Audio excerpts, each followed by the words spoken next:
કેમ છો વિદ્યાર્થી મિત્રો? મજામાં? ઓકે, છેલ્લા વિડિયો લેક્ચરમાં આપણે વિદ્યુત ફ્લક્સની બધી જ લાક્ષણિકતાઓ અને વિદ્યુત ફ્લક્સ એટલે શું તે સમજી છેલ્લે તેનું ગાણિતિક સમીકરણ મેળવ્યું હતું. બરાબર. વિદ્યુત ફ્લક્સને ફાઈ નિશાની વડે દર્શાવવામાં આવ્યો છે અને તેનું ગાણિતિક સમીકરણ છે સંકલન SE into ds.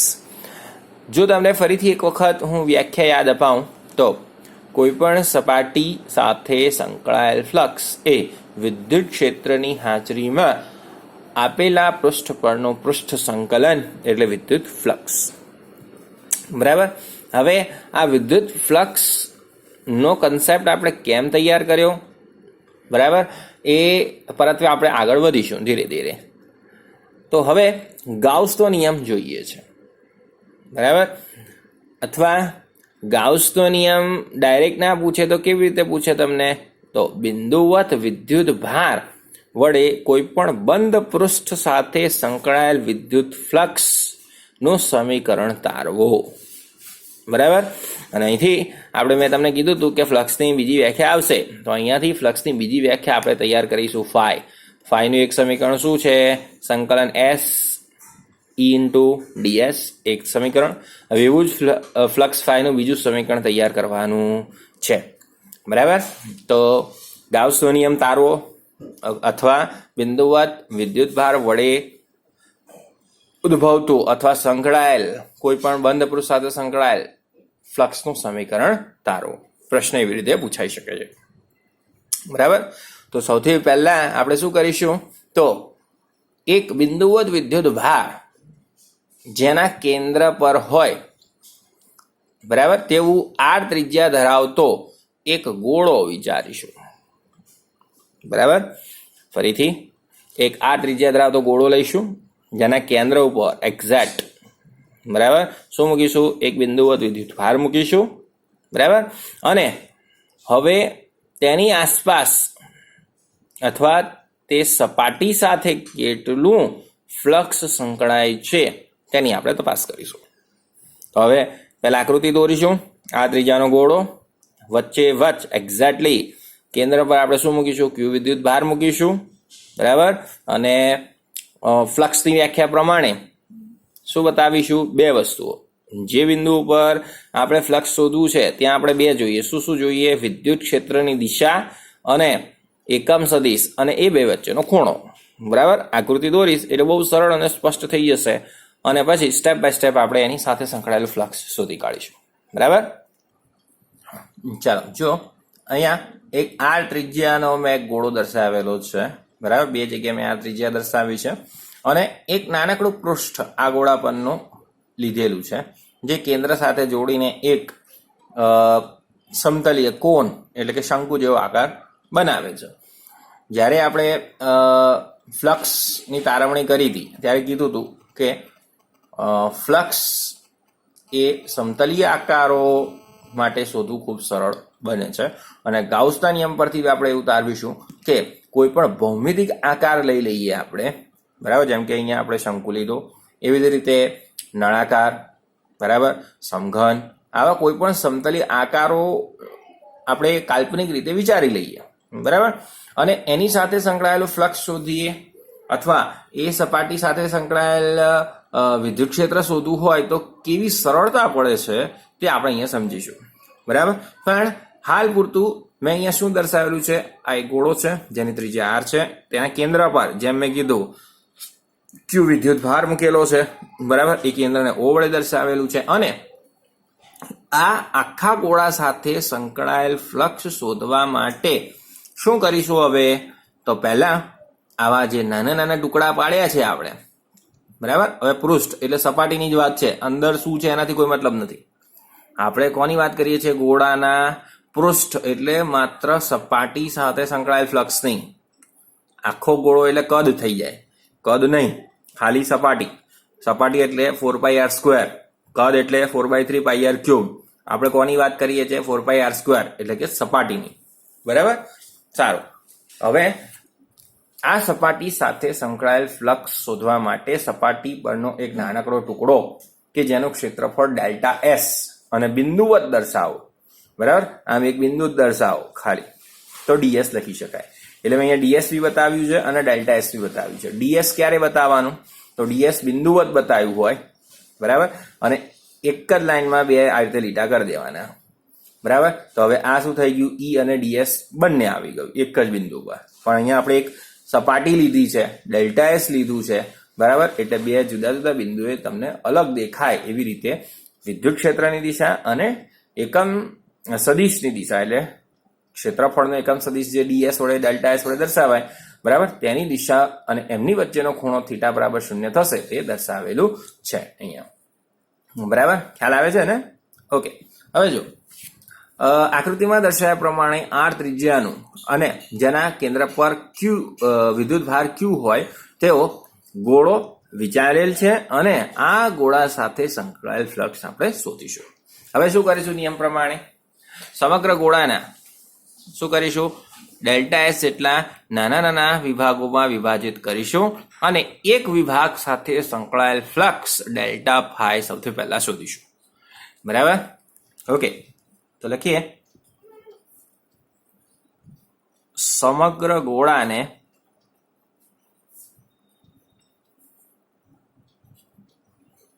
Delta S જેટલા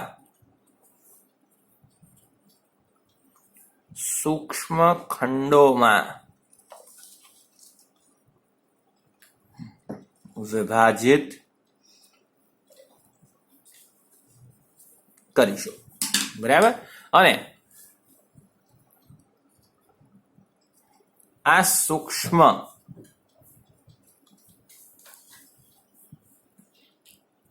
વિભાગ સાથે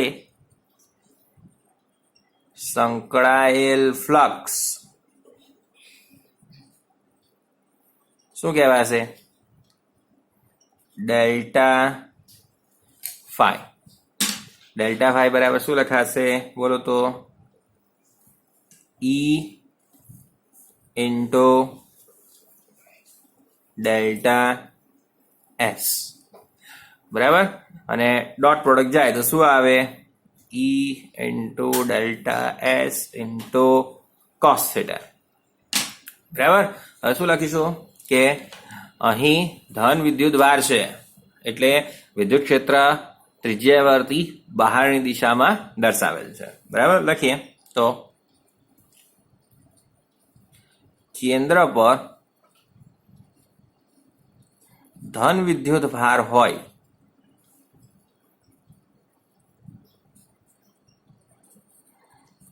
વિદ્યુત ક્ષેત્રની દશા કેવી આવશે? ત્રિજ્યાવર્તી બહારની તરફ દર્શાવેલ છે, બરાબર. તેથી cos થીટા બરાબર શું થઈ જશે? 0.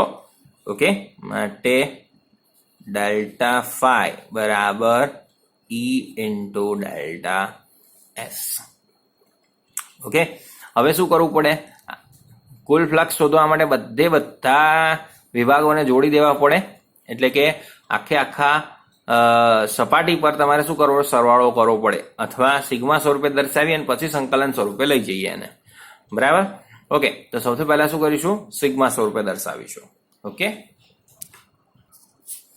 તેનાથી પહેલા આપણે શું કરીએ? વિદ્યુત ક્ષેત્રનું સમીકરણ મૂકી દઈએ, બરાબર. વિદ્યુત ક્ષેત્રનું સમીકરણ શું થશે? ઈ બરાબર, તો ઈ બરાબર જો બધી જ દિશામાં અહીંથી આર અંતર બધી જ દિશામાં શું હશે? સરખું હશે. હું કઈની વાત કરું છું? તો આ બધા જ બિંદુઓની વાત કરું છું, બરાબર. આ બધા જ બિંદુઓનું કેન્દ્ર એટલે વિદ્યુત ભારથી અંતર શું હશે? સરખું. એટલે આ બધા જ બિંદુઓ પર વિદ્યુત ક્ષેત્ર પણ શું હશે? સરખું. વિદ્યુત ક્ષેત્રનું સમીકરણ ત્યાં શું લખાશે? માટે ડેલ્ટા ફાઈ બરાબર ઈ નું સમીકરણ શું આવે? કે અથવા 1/4πε0, બરાબર. તો 1/4πε0 4πε0 કે પછી ક્યુ એટલે ક્યુ બરાબર છેદમાં અંતર એટલે કેટલા અંતરે છે બધા બિંદુઓ r સ્ક્વેર આટલા અંતરે છે નું સમીકરણ મુકાઈ ગયું પછી ડેલ્ટા એસ અને શું રહી ગયું એકમ સદિશ ઇન્ટુ આર હેડ બરાબર હવે સંકલન સ્વરૂપ લખી દેવાય અથવા સરવાળા સ્વરૂપે લખી દેવાય હવે વાંધો નહીં આવે બરાબર હવે જો સિગ્મા આગળ મૂકી દઈશું ખાલી સિગ્મા ઓફ એન અથવા એન ટુકડાઓ જેટલા બી હોય એટલા બધા જ અને સિગ્મા ઓફ ડેલ્ટા એસ આ તો બધું શું થઈ જશે અચળ જો કે અચળ ક્યુ અચળ આર અચળ બરાબર આ બધું અચળ એટલે સરવાળો સમગ્ર નાના નાના પૃષ્ઠોના અથવા નાના નાના ખંડનો થશે હવે નાના નાના ડેલ્ટા એસ બધા જોડાય તો કુલ એસ મળે કેપિટલ એસ બરાબર અને અહીંયા શું મૂકી દઈશું કેપિટલ એસ ની જગ્યાએ આ જે કોઈ પૃષ્ઠ તમે માનેલું છે આનું પૃષ્ઠફળ અથવા ક્ષેત્રફળ મૂકી દઈશું બરાબર ચાલો તો લખીએ સમીકરણ નંબર 2 આપી દઈએ અહીંયા આર હેટ એ વિદ્યુત ક્ષેત્રની દિશાનો શું છે એકમ સદિશ બરાબર ચાલો લખીએ માટે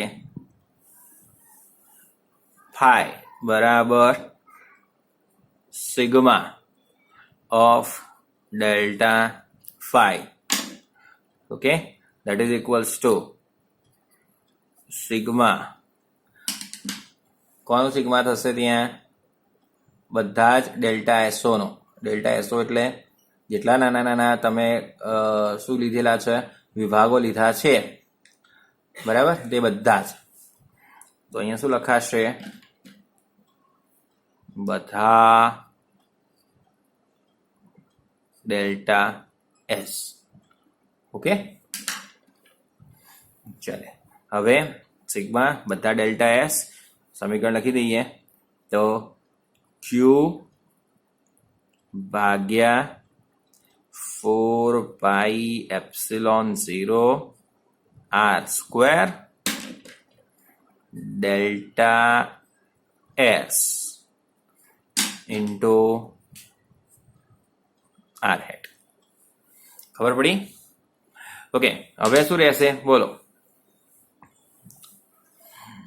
આ બધું જ બાર ડેલ્ટા એસ બધા ડેલ્ટા એસ લો એટલે એસ આવી જાય ઓકે ચાલો માટે ફાઈ બરાબર પહેલા ક્યુ અપોન 4πε0 r સ્ક્વેર ઓકે હવે એકમ સદિશ નહીં લખીએ અહીંયા લખી દઈએ ડાયરેક્ટ એસ બરાબર કારણ શું બતાવીશું સિગ્મા બધા delta S of delta S એટલે કેપિટલ એસ ઓકે હવે આનું પૃષ્ઠફળ શું થાય એનું સમીકરણ મૂકી દો એટલે જવાબ બરાબર ચાલો લખીએ આગળ માટે ફાઈ બરાબર ક્યુ અપોન 4πε0 r સ્ક્વેર હવે એસ એટલે શું થાય બોલો તો એસ એટલે 4πr સ્ક્વેર ઓકે શું ઉડી જશે જો 4π બરાબર r સ્ક્વેર તો વધ્યું શું તો ક્યુ અપોન એપ્સિલોન 0 નવું સમીકરણ તૈયાર થઈ ગયું આપણી પાસે સરસ મજાનું માટે ફાઈ બરાબર ક્યુ અપોન એપ્સિલોન 0 બરાબર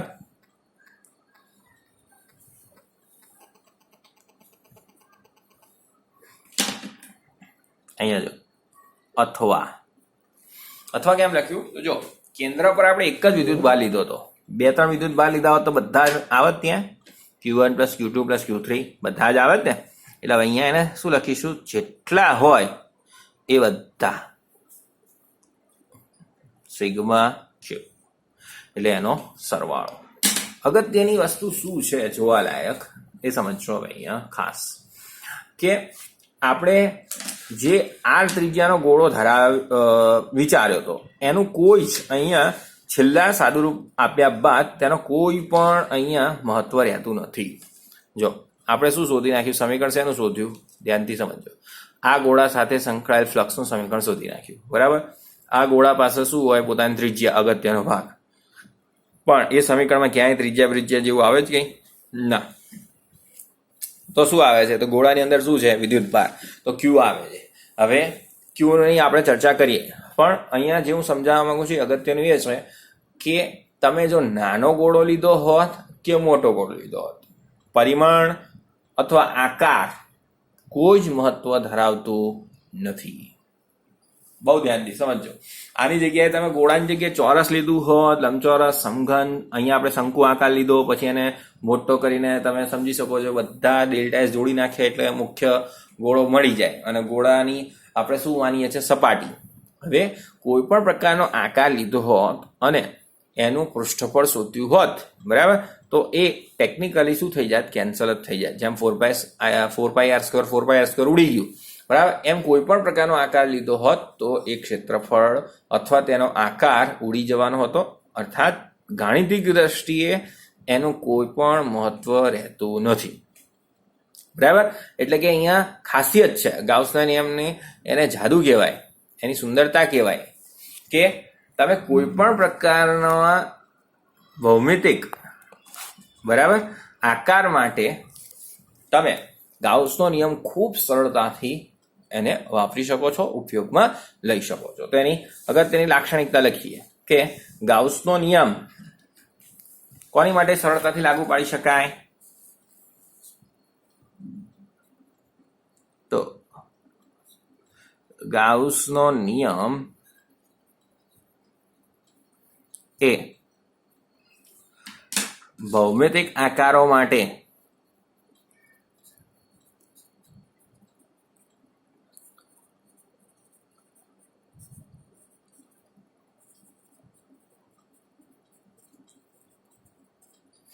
શું કરી શકીએ છીએ, આપણે સરળતાથી લાગુ પાડી શકાય છે. બીજું શું કહી શકીએ, આપણે સમીકરણ નંબર આપીએ તો આપણે આગળ 1, 2 આપેલું છે, અહીંયા 3 આપી દઈએ છીએ, બરાબર. તો સમીકરણ 3 પરથી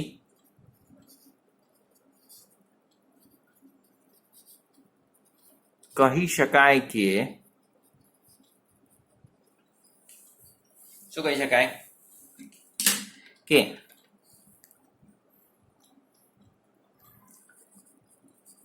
આપેલ પૃષ્ઠ ના આકાર કે કદ સાથે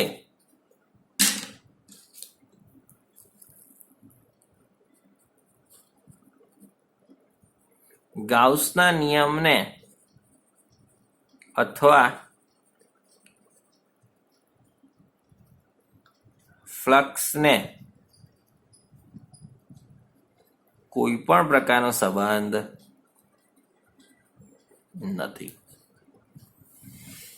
બરાબર. એટલે કે તમે અહીંયા જે ગોળો લીધો છે એ આનથી મોટો લીધો હોત, બરાબર, તો આનથી નાનો લીધો હોત તો કોઈ મતલબ છે નહીં. આપણે ગમે તેવા આકારનો અથવા ગમે તેટલી સાઈઝનો ગોળો લઈ શકીએ, જરૂરી નથી ગોળો જ લેવો, બરાબર. આપણે એની જગ્યાએ સમઘન બી લઈ શક્યા હોત, નળાકાર બી લઈ શક્યા હોત. નળાકારવાળી સપાટી આપણે જોઈશું, આગળ તારવીશું, બરાબર, એટલે ખ્યાલ આવી જશે. પણ જાદુ એ છે કે તમે આ બંધ સપાટી ધારો, બરાબર, અહીંયા આપણે કલ્પના જ કરી છે, આ ગોળાની જે કલ્પના કરી એને શું કહેવાય, ગાઉસિયન પૃષ્ઠ, બરાબર. એટલે એને બી લખીએ આપણે કે દર વખતે આપણે ગાઉસિયન પૃષ્ઠની કલ્પના કરવાના જ છીએ, એટલે લખી દઈએ કે અહીં આર ત્રિજ્યાના ગોળાની સપાટી ને શું કીધું આપણે? ગાઉસિયન પૃષ્ઠ કહે છે.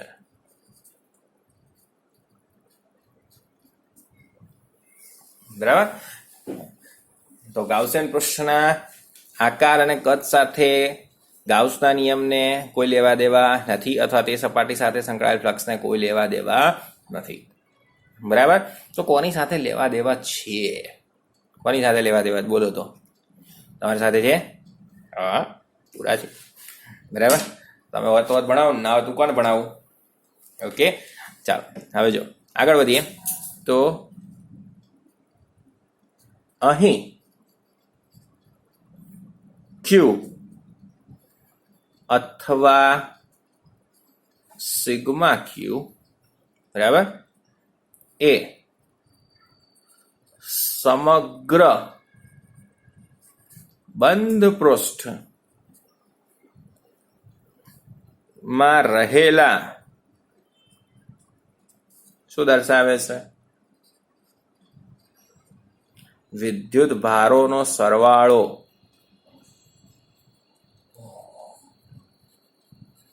અથવા શું કહી શકાય? કુલ વિદ્યુત ભાર. શું કહેવાય? શું કહેવાય? કુલ વિદ્યુત ભાર.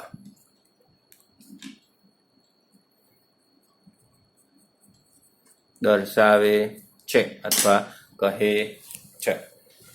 બરાબર. હવે તમને એવું કોઈ કહે કે તમારી સપાટીની અંદર એક ધન વિદ્યુત ભાર છે અને એક ઋણ વિદ્યુત ભાર છે, તો કુલ ફ્લક્સ કેટલું? બરાબર. તો ગાઉસના નિયમ પ્રમાણે 0 થઈ જાય. કેમ? લઈએ ઉદાહરણ. ધારો કે બંધ પૃષ્ઠમાં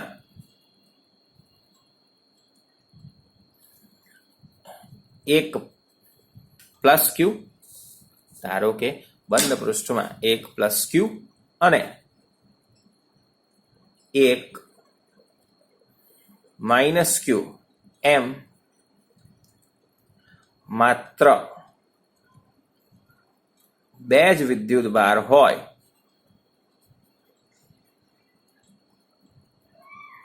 તો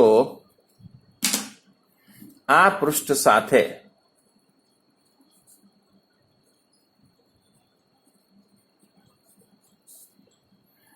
સંકળાયેલ ફ્લક્સ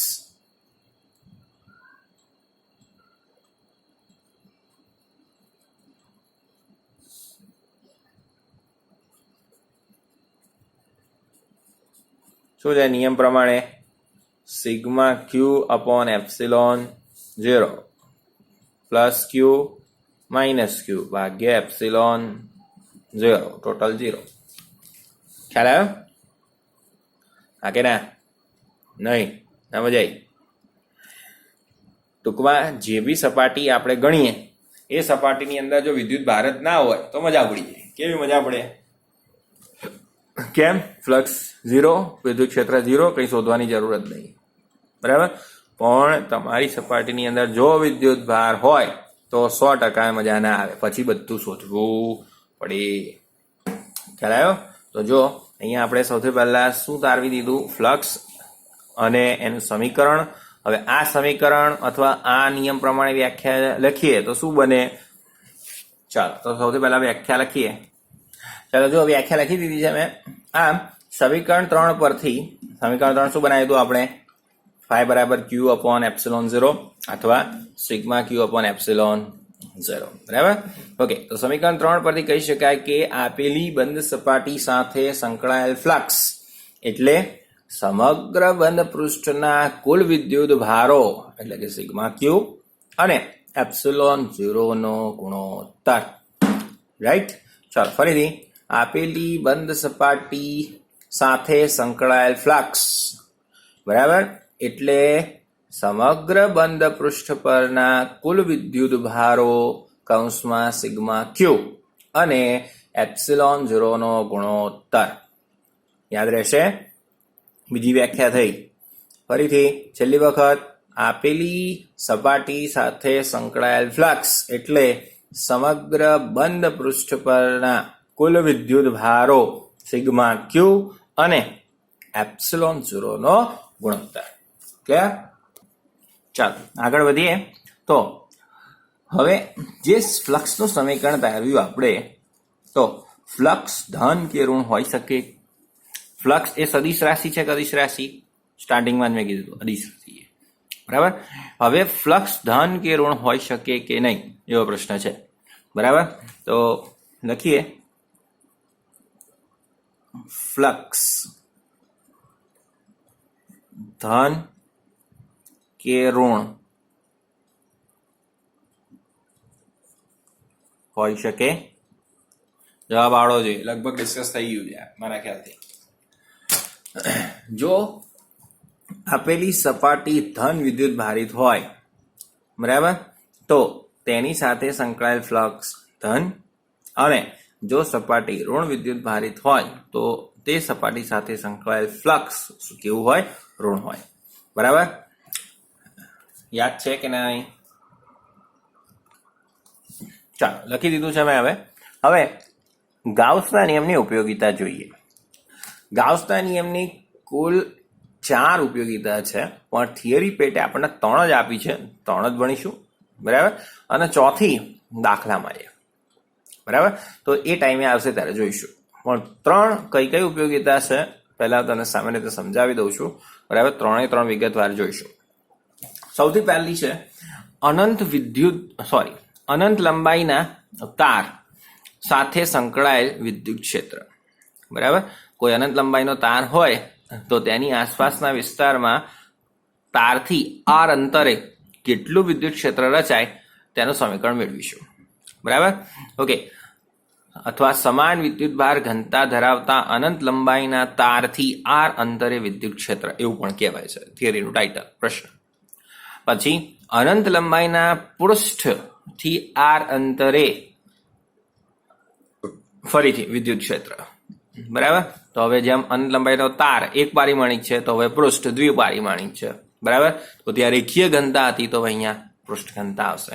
તો સમાન પૃષ્ઠ ઘનતા ધરાવતા અનંત લંબાઈના પૃષ્ઠથી આર અંતરે વિદ્યુત ક્ષેત્રનું સમીકરણ તારવો.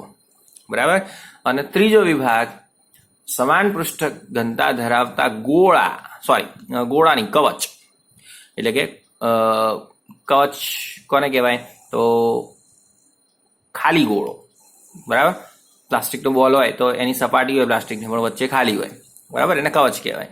તો સમાન પૃષ્ઠ ઘનતા ધરાવતી કવચની અંદર અને બહાર બંને વિભાગમાં વિદ્યુત ક્ષેત્રની સમીકરણની તારવણી કરીશું.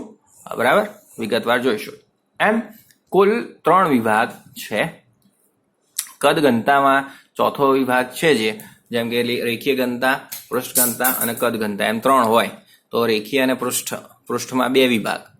રેખીય ઘનતામાં અનંત લંબાઈનો તાર, પૃષ્ઠ ઘનતામાં 2 અનંત લંબાઈનું પૃષ્ઠ અને કવચ, 2 પૃષ્ઠ ઘનતામાં, અને કદ ઘનતામાં ન્યુક્લિયસ આવશે.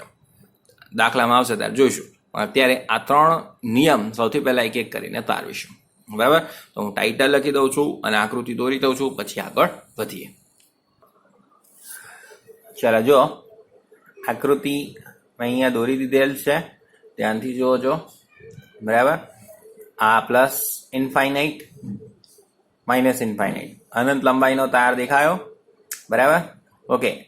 હવે એની આસપાસ એક ગાઉસિયન પૃષ્ઠ દોરેલું છે, અને એવી જ રીતે અહીંયા ફરીથી બીજો એક એ જ અનંત લંબાઈનો તાર છે, અને એને આપણે લંબાવતા કંઈક ગાઉસિયન પૃષ્ઠની રચના આવી રીતે થાય તે અહીંયા બતાવેલી છે. બરાબર. ઓકે. હવે આને ઝૂમ આઉટ કરું છું.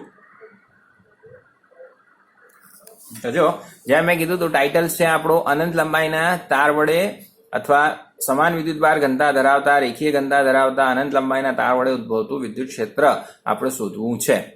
તો તેની માટે આપણે અહીંયા સૌ પ્રથમ શું કરીશું? તો અનંત લંબાઈના તારની આસપાસ પી ક્યુ આર આમ 3 બિંદુ બતાવે. આવા ઘણા બધા બિંદુઓનો સેટ મળે તમને, બરાબર, કે જ્યાં અથવા તે દરેક બિંદુએ વિદ્યુત ક્ષેત્રનું મૂલ્ય સમાન હોય. પહેલી વાત આ, બરાબર. હવે અહીંયા ધન વિદ્યુત ભારિત તાર લીધો છે. અહીંયા ધન વિદ્યુત ભાર બતાવેલો છે. મેં જો ઝૂમ કરીને બતાવું છું, દેખાય તો ઠીક છે. દેખાયો? જો આમાં બતાવું, કદાચ આમાં દેખાઈ જશે. છે ધન વિદ્યુત ભાર. ઓકે, તો ધન વિદ્યુત ભાર થી શું ખબર પડે આપણને કે વિદ્યુત ક્ષેત્ર ત્રિજ્યાવર્તી બહારની દિશામાં બધી બાજુ. ખ્યાલ આવ્યો? ઓકે, હવે જો હું એક નાનકડો વિસ્તાર લઉં છું ઉપરની બાજુ, આ ડીએલ લંબાઈનો, બરાબર. એવી જ રીતે નીચે બી ડીએલ લંબાઈનો થાય. કેન્દ્રથી ઉપરની બાજુ નીચેની બાજુ બંને બાજુ અંતર સરખું, બરાબર. હવે કેન્દ્રથી એટલે કે આ બિંદુથી એલ લંબાઈ ઉપર એલ લંબાઈ નીચે વાળો એક ડીએલ ખંડ વિચારીએ. અહીંયા જેટલા વિદ્યુત ભારો છે, હવે તેમની વડે ઉત્પન્ન થતું વિદ્યુત ક્ષેત્ર, આ બિંદુની વાત કરું છું, બરાબર. તો વિદ્યુત ક્ષેત્ર ધન આવી રીતે દોરાય અને આ બાજુ, તો એ બંનેથી કુલ મળતું પરિણામી વિદ્યુત ક્ષેત્ર આમ આવે, બરાબર. ઓકે, સમજો. તો હવે આવું ને આવું આ બાજુ દોરાય એવું જરૂરી છે? આ બાજુ બી દોરાય ને, તો આ બાજુ દોરાય, આમ દોરાય, તો એનું પરિણામી આમ આવશે. તો જો અહીંયાથી આ બાજુ અને અહીંથી આ બાજુ, તો હું જે બે બિંદુની વાત કરું, જેમ કે આ આર બિંદુ અહીંયા છે, એવું બિંદુ કંઈક અહીંયા લઈએ, R dash, exact opposite side.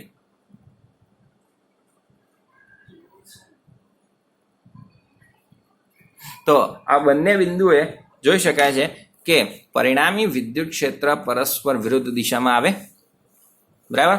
તો આવા બધા જ બિંદુઓ જેટલા બી તમે વિચારી શકો, બરાબર, આ બધા જ બિંદુએ પરસ્પર પરિણામી વિદ્યુત ક્ષેત્ર એકબીજાને શું કરશે? નાબૂદ કરશે, બરાબર. ઓકે, હવે જોજો અહીંયા. તો હવે જેટલી બી લંબાઈના જેટલા બી વિદ્યુત ભારો છે એ બધા વડે ઉત્પન્ન થતું વિદ્યુત ક્ષેત્ર cancel the effect of each other, કહેવાય કે એકબીજાની અસરો શું કરે છે? નાબૂદ કરે છે. તો રહી કોણ જશે? કયો અથવા કેટલો વિદ્યુત ભાર રહી જશે? છેલ્લે કેન્દ્ર પર જે વિદ્યુત ભાર છે એ જ રહી જશે અહીંયા, બરાબર. બાકી બધા શું કરશે? એકબીજાની ઇફેક્ટ કેન્સલ કરી નાખશે. ઓકે, હવે ચાલો, તો આવા વર્તુળો કેટલા લઈ શકાય? તો આ દાખલા તરીકે આ લીધું, એક્ઝેક્ટ એની નીચેનું લઉં તો એની નીચેનો કેન્દ્રનો વિદ્યુત ભાર આવે, એક્ઝેક્ટ બીજું એની નીચેનું લઉં તો હજી નાનો એની નીચેનો આવે વિદ્યુત ભાર. એમ સળંગ હું લંબાવતો જઉં તો મારી પાસે શું તૈયાર થાય? તો એક એલ લંબાઈનું અને આર ત્રિજ્યા ધરાવતું એક નળાકાર બને એની આસપાસ. ખ્યાલ આવ્યો? તો બંને વસ્તુ એક જ છે, પણ અહીંયા આપણે એલ લંબાઈની અને આર ત્રિજ્યાની એક ગાઉસિયન પૃષ્ઠ તૈયાર કરેલી છે. હવે આ પૃષ્ઠના તમામ બિંદુઓ એટલે કે આર અંતરે રહ્યા તમામ બિંદુઓની વાત કરવાની છે, બરાબર. અને આની સાથે સંકળાયેલ વિદ્યુત ક્ષેત્ર, બરાબર, શું થશે તે આપણે અહીંયા જોઈશું, બરાબર. હવે જો અહીંયા ખરેખર બે વિભાગ બને. બે કયા વિભાગ બને તે સમજો. નળાકારની વાત કરો છો તમે, તો નળાકારમાં બે વિભાગ હોય. કયા? તો આ આડછેદનું ક્ષેત્રફળ, એક આ વિભાગ, બરાબર, અને બીજું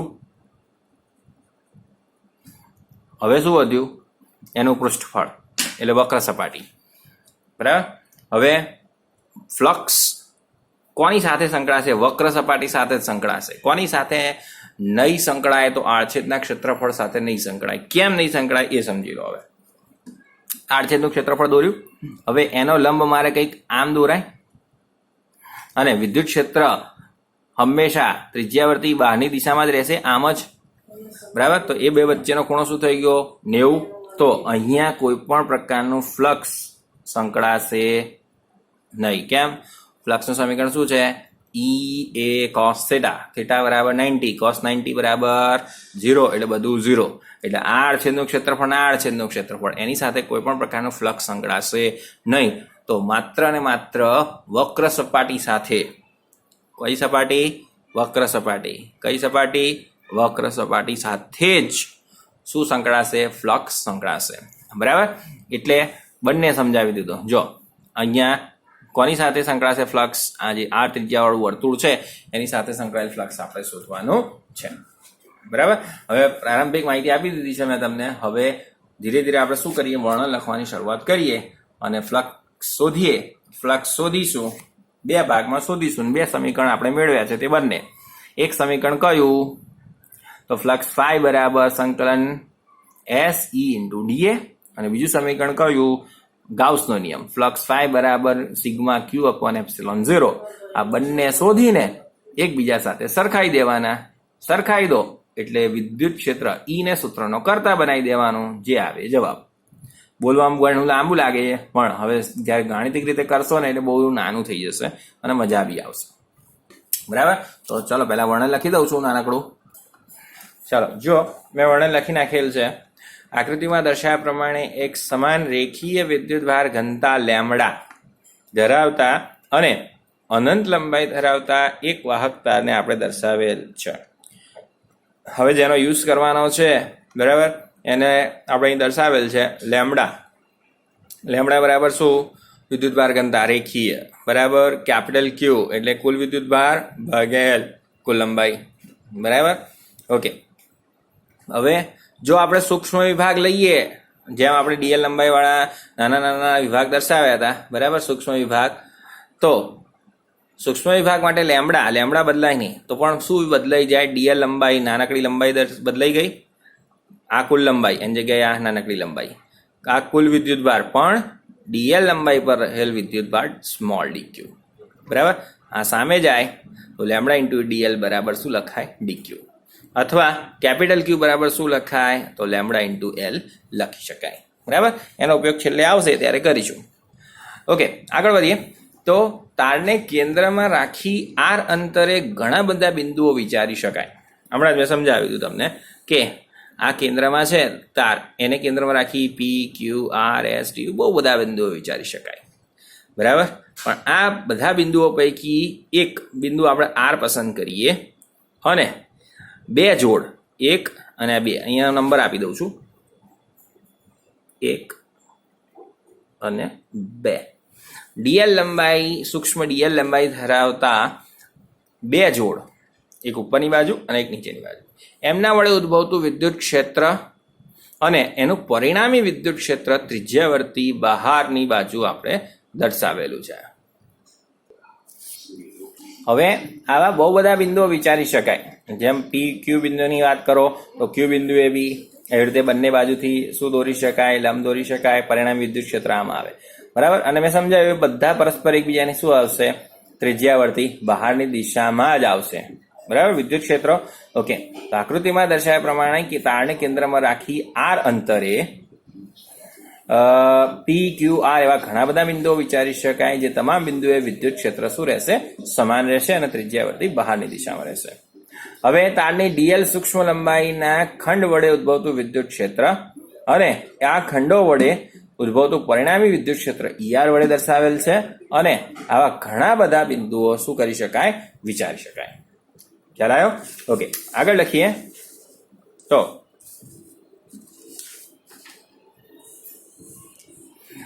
આવા બધા જ બિંદુઓએ વિદ્યુત ક્ષેત્ર ત્રિજ્યાવર્તી દર્શાવેલ છે અને આ ઘટકો જે છે એને લંબ વિદ્યુત ક્ષેત્રનું મૂલ્ય શું થશે? 0 થશે. બરાબર, ઓકે. હવે બીજી આકૃતિમાં દર્શાવ્યા પ્રમાણે આર ત્રિજ્યા અને એલ લંબાઈ ધરાવતું એક નળાકાર ગાઉસિયન પૃષ્ઠ લઈશું. કયું?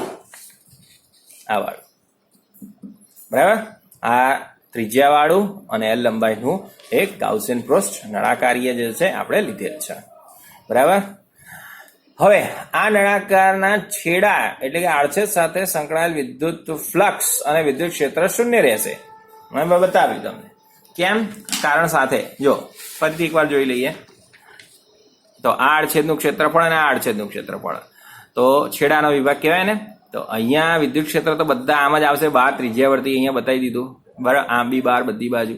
પણ આડછેદનું ક્ષેત્રફળમાં કોઈ બી દિશાએ કોઈ પણ બિંદુએ દોરેલ લંબ એ ઉપરની દિશામાં રહેશે, આની માટે નીચેની દિશામાં રહેશે, પણ બંને વચ્ચેનો ખૂણો તો શું રહેશે? 90 અંશનો રહેશે. એટલે છેડા સાથે સંકળાયેલ ફ્લક્સ શું આવશે? 0. બરાબર? તો એ લખી દીધું છે, કારણ ઈ અને એ ની દિશા એકબીજાને શું છે? લંબ. પરિણામે તેમની સાથે સંકળાયેલ ફ્લક્સ શૂન્ય. ફ્લક્સ શૂન્ય તો વિદ્યુત ક્ષેત્ર પણ શૂન્ય. ક્લિયર? ઓકે. આમ નળાકારની વક્ર સપાટી સાથે જ ફ્લક્સ સંકળાશે, અને નળાકારની વક્ર સપાટી સાથે સંકળાયેલ ફ્લક્સ ફાઈ બરાબર શું થાય? તો નિયમ પ્રમાણે, વ્યાખ્યા પ્રમાણે ફાઈ બરાબર ઈ ગુણ્યા એ. ઈ શોધવાનું છે, સમીકરણ મૂકવાની જરૂર નથી. એ તો એ શું આવે? ક્ષેત્રફળ. હવે નળાકારનું ક્ષેત્રફળ શું થાય? તો 2πrl થાય. બરાબર? ચાલો, હવે જે પ્રમાણે મેં કીધું એમ ફ્લક્સની બંને વ્યાખ્યા વાપરવાની છે આપણે. ફ્લક્સની એક વ્યાખ્યા વાપરીને આપણે લખી નાખ્યું. શું લખી નાખ્યું? સૌથી પહેલા ફ્લક્સની વ્યાખ્યા પહેલી વાપરીને સમીકરણ લખ્યું. બીજી વ્યાખ્યા વાપરીએ. તો જો ફ્લક્સની બીજી વ્યાખ્યા પ્રમાણે શું લખીશું? ગાઉસના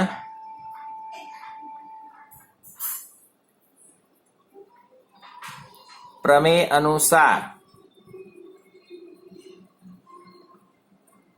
શું થાય? ફ્લક્સ ફાઈ બરાબર સિગ્મા ક્યુ અપોન એપ્સિલોન 0. સમીકરણ નંબર 2 આપી દો. બરાબર? બંનેને સરખાઈ દેવાના છે. હવે કેવી રીતે? સમીકરણ 1 અને 2 શું કરતા? ખખડાવતા.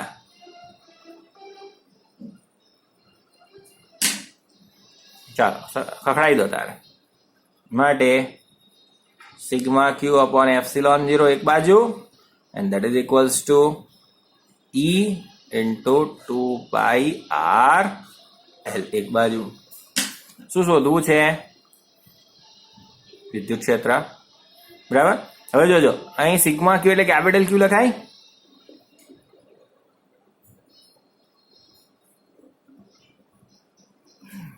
છેદમાં અહીંથી અહીંયા ઈ રાખીશું તો 2πrl નીચે નાખી દઈએ. 2πrl અને એપ્સિલોન 0 હતો એનો એ જ.